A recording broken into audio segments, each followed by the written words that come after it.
पुढे काय जे काय एखादा लाख रुपये आहे तर बुवा जाऊ द्या, सोडून द्या, कारण की पेशंट गेलाय.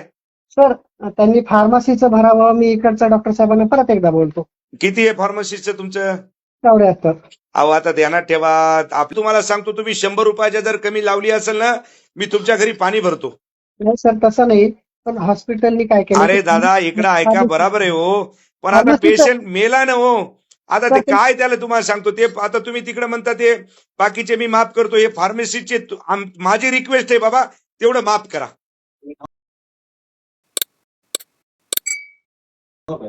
करा तेवढं, द्या ते पेशंट सोडून.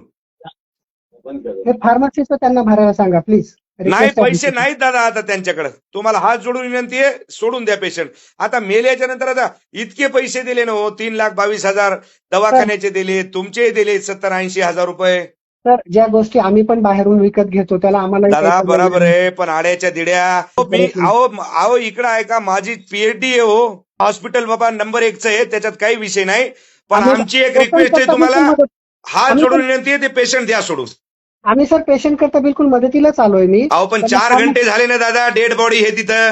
सर त्यांना फार्मसी तर क्लिअर करायला दादा इकडं ऐका, 4 घंटे झाले, डेड बॉडी तिथं आहे. तुम्हाला आता बाकीचे पैसे भेटणार नाहीत. मी त्यांना सांगतो पेशंट घेऊन जा. काय करायचं तर करा, तुम्हाला काय गुन्हा दाखल करायचा तर करा. आमच्याच्यानं पैसे भरणं होत नाही.